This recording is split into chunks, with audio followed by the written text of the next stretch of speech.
الله الرحمن الرحيم الحمد لله والصلاة والسلام على سيدنا رسول الله وعلى آله وصحبه ومن والاه واهتدى بهداه.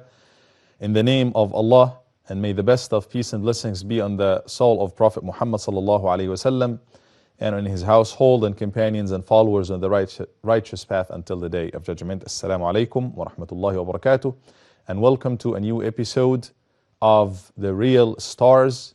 We are talking about the Sahaba, the companions of Rasulullah sallallahu alaihi wasallam, who transferred Hadith and transferred the Sunnah, transferred Quran and transferred Islam to us, to the next generations until it reached us as it was revealed to Rasulullah sallallahu alaihi wasallam. Today with another star, with another companion, with one of the greatest stars of the Sunnah, Abu Hurairah radiyallahu anhu.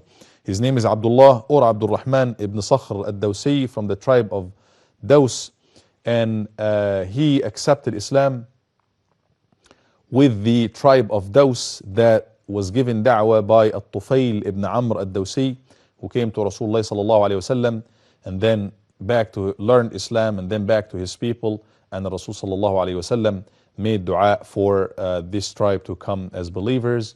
They came late after the hijrah of Rasulullah sallallahu alaihi wasallam, several years after the hijrah, and Abu Hurairah was one of them. He joined Rasulullah sallallahu alaihi wasallam around year 7 or 8 when it was Khaybar time. He accepted Islam shortly before that, and then he joined Rasulullah sallallahu alaihi wasallam in Medina for the last few years of the life of Rasulullah sallallahu alaihi wasallam. And subhanallah, during this time he has learned a lot from the Prophet sallallahu alaihi wasallam. He is, according to Imam Shafi'i and many other scholars, he is the one who narrated a hadith more than anyone else. More than 5,000 hadith, more than 5,000 narrations of Rasulullah sallallahu alaihi wasallam he narrated himself, simply because from the time he came to Medina, even though it was around 3 years that he stayed with Rasulullah sallallahu alaihi wasallam, but from the first moment he reached Medina, he was with Rasulullah sallallahu alaihi wasallam almost day and night with Rasulullah sallallahu alaihi wasallam, learning from him, listening to him, and recording everything. He has a very sharp memory and mind and heart, that he listened to everything and he understood everything and he recorded everything and he collected and retained everything that Rasulullah sallallahu alaihi wasallam said or did.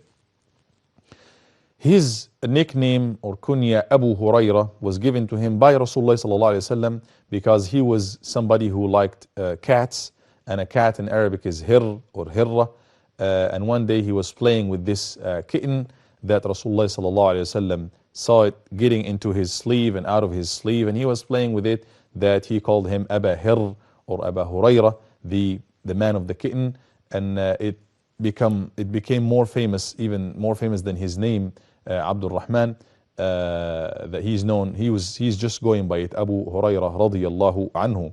He dedicated his life, literally full time, 24/7, to be with the Prophet sallallahu alaihi wasallam. Even if he would not work, he doesn't have to work. He thought nothing is better than being with Rasulullah sallallahu alaihi wasallam. What about food? What about eating and drinking? Whatever comes my way, I will eat it or drink it if I'm being given a gift or anything, but I will stay with Rasulullah sallallahu alaihi wasallam day and night. And we will have so many situations like this. Like one day he came out of his to the street. Nothing brought him out but being hungry. And he thought maybe I'd ask Abu Bakr a question about something, one ayah or something, that he will invite me to his house and I will eat. He asked Abu Bakr radiallahu anhu about one ayah that he already knew, with the intention of just being invited by Abu Bakr. Abu Bakr answered him, but he did not pay attention to his real intention. Then he asked Umar radiallahu anhu with the same intention. Umar answered him, even though he knew the answer himself. And then Rasulullah sallallahu alaihi wasallam, Abu al-Qasim, came, and once he took a look at Abu Hurairah, he saw him, he realized that he is hungry, and Rasulullah sallallahu alaihi wasallam got him along with him to his house, to the house of Rasulullah sallallahu alaihi wasallam, and then he found some milk that was given to Rasul sallallahu alaihi wasallam as a gift, just very small amount of milk that was given to Rasul sallallahu alaihi wasallam in a container. So Ahlul Suffah were there, the people, the poor people, the homeless people, people who did not have anywhere to go. They were next to the house of Rasulullah ﷺ in the masjid. So whenever he is giving a gift or whenever he is receiving a sadaqah, he will just give it to them. If he is giving a sadaqah, he will give it completely to them.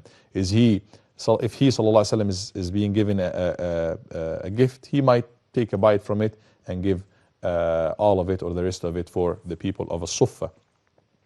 Then Abu Hurairah thought, well, this is just some small amount of milk that's barely enough for me, and I'm hungry, and he knows I'm hungry, so maybe he could have given that to me. That's what he is thinking for himself.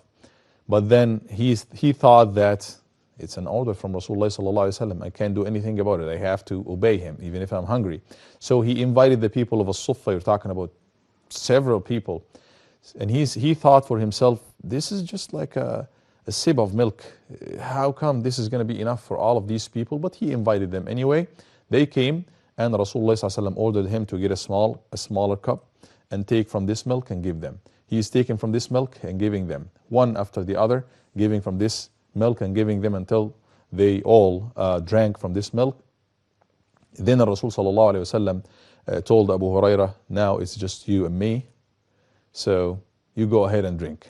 And then he took a sip. Then Rasul ﷺ told him, go ahead and drink again. Take another sip. Drink, until he was full. And he said, Ya Rasulullah, by Allah, I am full. لا أجد له مسلكا. I can't drink anymore. Then Rasulullah ﷺ drank al-fadla, or whatever was remaining there. بأبي هو وأمي. May Allah subhanahu wa ta'ala make us with Rasulullah sallallahu alayhi wa sallam. So he was literally with Rasulullah sallallahu alayhi wa sallam day and night, serving him, close to him, being close to him, just to listen to any word that he would say or any direction that he would give him. And many times the Rasul ﷺ would say a hadith, or would give him an advice, or would give somebody else an advice in front of Abu Hurairah radiyallahu tabaraka wa ta'ala anhu.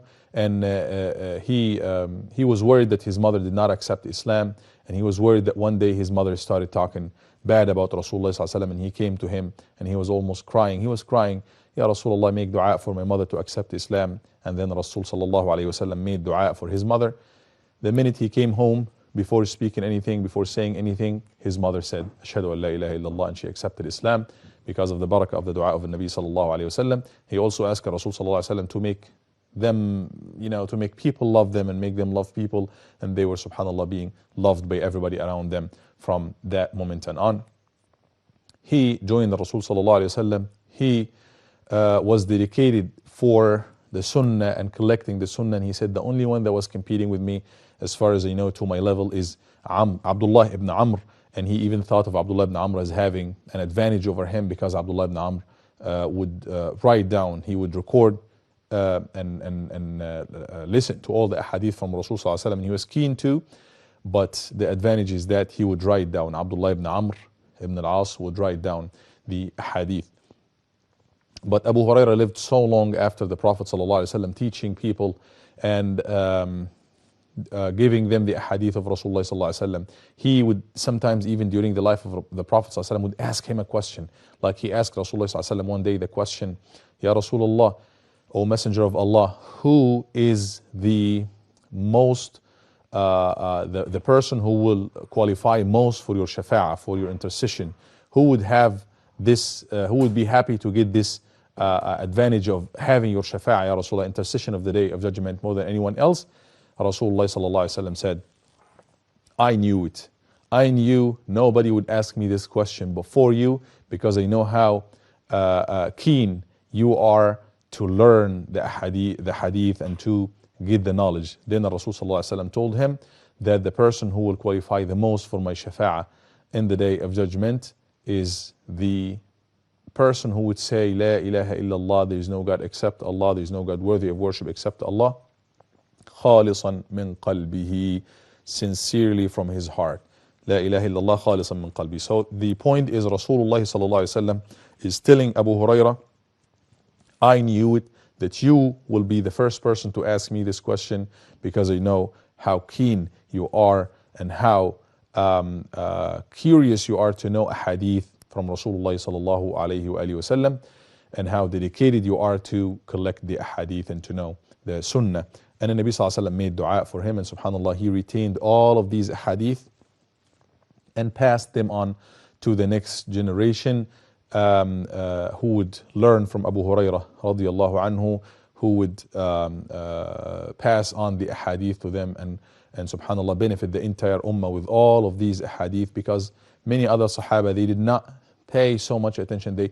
They got all of the ahadith, but they implemented that in their life, but they did not get the opportunity, or they did not pay as much attention to transferring that to others as he, Abu Hurairah radiallahu anhu, did. And subhanAllah, everybody who will follow these ahadith, and everybody who got this big, huge portion of Islam is getting that because of the effort of Abu Hurairah radiallahu anhu, and obviously Abu Hurairah, inshallah, will get a reward and a share of the reward because of all of these ahadith and guidelines and narrations and traditions that he narrated from the Prophet sallallahu alaihi wasallam. Another thing that we learn is because of dedication during, over the period of 3 years, more or less, he has learned all of this amount of knowledge, and then he passed it on to the next generations.